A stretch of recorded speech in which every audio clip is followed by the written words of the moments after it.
Hello, Namaste and welcome back. Now let's go through the remaining macros in the list. Let's start with table of contents. The table of contents macro scans the headings on the current Confluence page to create a table of contents based on those headings. This helps readers find their way around lengthy pages by summarizing the content structure and providing links to headings. Any text formatted as a heading is available for inclusion in your table of content. For example, let's insert some content below the table of content macro which we have inserted on the page.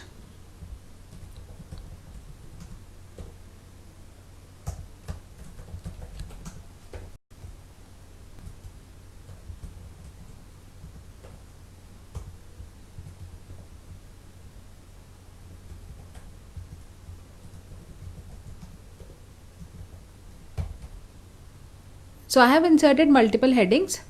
Let's use the text formatting style from here. So for heading 1, I'll use the heading 1 option.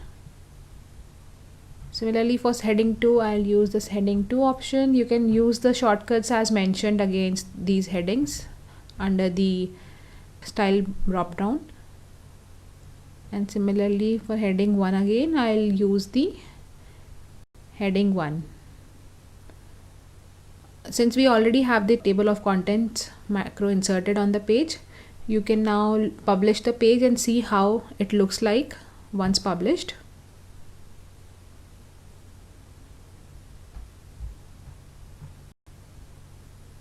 So this is how it will look like once the page is published. You have heading 2 under heading 1 and heading 3 under heading 2 and 1.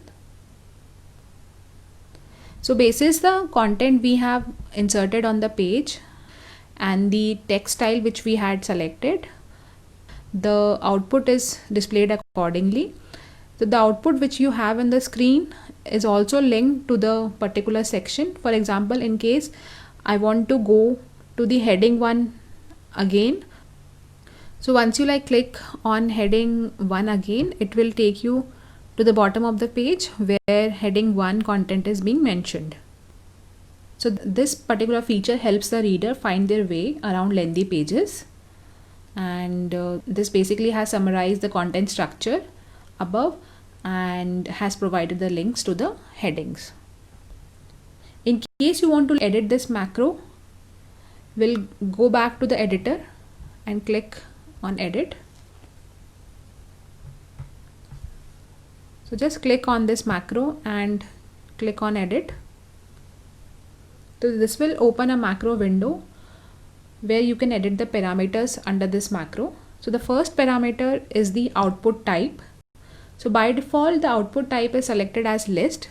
In case you want to select it as flat, you can do the same. And once you select that, it will produce a horizontal menu type series of links. So this is how the headings would look like, and once you refresh the preview, you will be able to see how it will look like.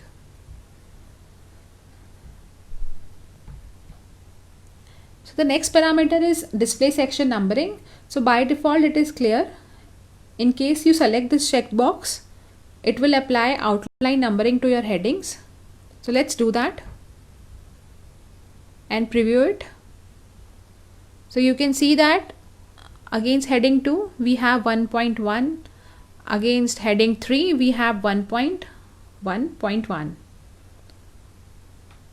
Now next is the list style parameter.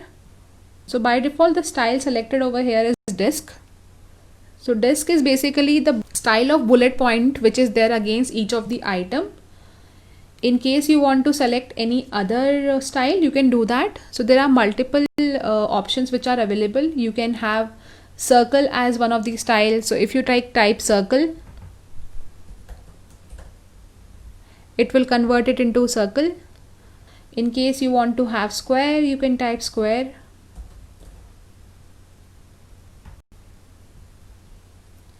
In case you want to have lower case alphabets, you can type lower. hyphen alpha and preview it.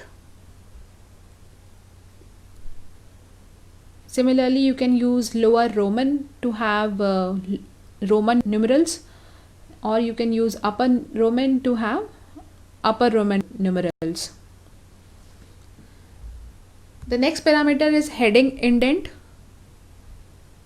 So heading indent sets the indent for a list according to CSS quantities. So entering 10 pixel will successively indent heading groups by 10 pixel. So for example, if we put the heading indent value as 20 px, the level 1 heading will be indented 20 px and level 2 headings will be indented at an additional 20 px. So this is how it would look like. So the indentation between heading 1 and heading 2 is 20 pixel. Next parameter on the list is separator. So by default the separator is brackets. Please note this parameter applies to flat list only. So let's first convert our list into flat list.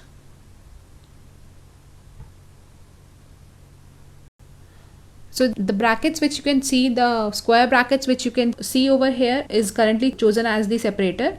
In case you want to change it, you can do the same by converting into braces. So you just type braces over here and hit preview.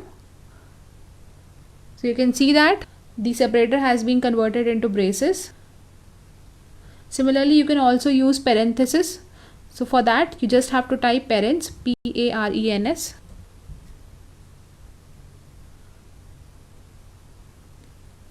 And the separator will be converted into parens. So Confluence also gives you the option to have any text as a separator. So for example, in case you want to have double asterisk as the separator, you can display that text exactly as entered. So you can just enter double asterisk and hit preview. And you can see that we now have double asterisk as the separator between the headings. So the next parameter is minimum heading level. So by default this value is set as 1. This parameter helps you select the highest heading level to start your table of content list. For example, if you enter the value as 2, it will include levels 2 and lower, that is level 3, level 4 and so on, but it will not include level 1 headings. So let's put the value as 2 and then preview it. For our better understanding, let's convert the output type to list.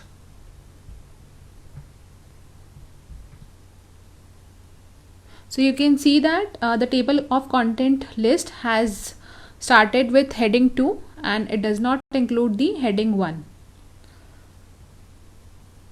So that's how the minimum heading level is implemented. Similarly, you have maximum heading level. The default value as max level is 7. So this particular parameter helps you select the lowest heading level to include. For example, if you enter the value 2, it will include levels 1 and 2, but it will not include level 3 headings and below.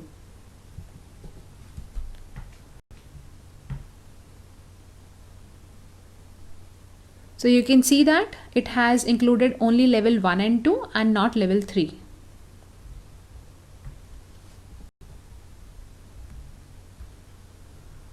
Then we have the parameter called include headings.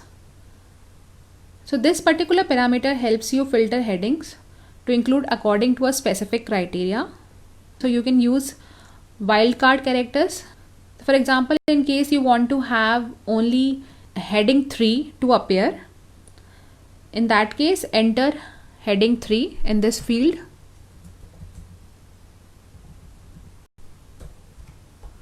Hit preview. So you can see that it is now only displaying heading 3. Similarly, you also have the option of excluding headings. So in case you want to exclude heading 2, you can just insert heading 2 over here and hit preview. So the output should not include heading 2. So you can see that only heading 1 and heading 3 and heading 1 again is displayed on the screen. The next parameter is printable, which is by default checked. So from by default we mean that table of content is set to print. If you clear the checkbox, the table of content will not be visible when you print the page. So these are the most commonly used parameters which can help you customize your content and update it accordingly. So the next parameter is CSS class name. So if you have custom table of content styles in your CSS style sheet, and if you are aware of using the CSS feature, use this parameter to output the table of content inside div tags with the specified class attribute. If you are not aware of how to use the CSS feature, no need to worry, because you have ample options to customize your table of contents. Now comes the last parameter, which is absolute URL. So by default, the links in the table of content are relative URLs pointing to the current page. If checked, the links in the table of content will be full URLs. This setting is useful when you are including a page within a table of content in another page and want to control where the link should take the user. So that's all in the table of contents. Let's move to our next macro. So the next macro is Trello board. If you use Trello, you can insert any of your boards here by adding the URL of your Trello board. But since most of you would not be using Trello, so I am not covering this in detail. There are multiple other macros which are part of Confluence. You can have a look by clicking on View More. So there are multiple macros listed under different sections. As a practice exercise, I would recommend you to go through this widget connector and use this macro to link the YouTube content to your Confluence page. That's all in this lecture. In the next lecture, we will cover the remaining part of the editor. Thank you.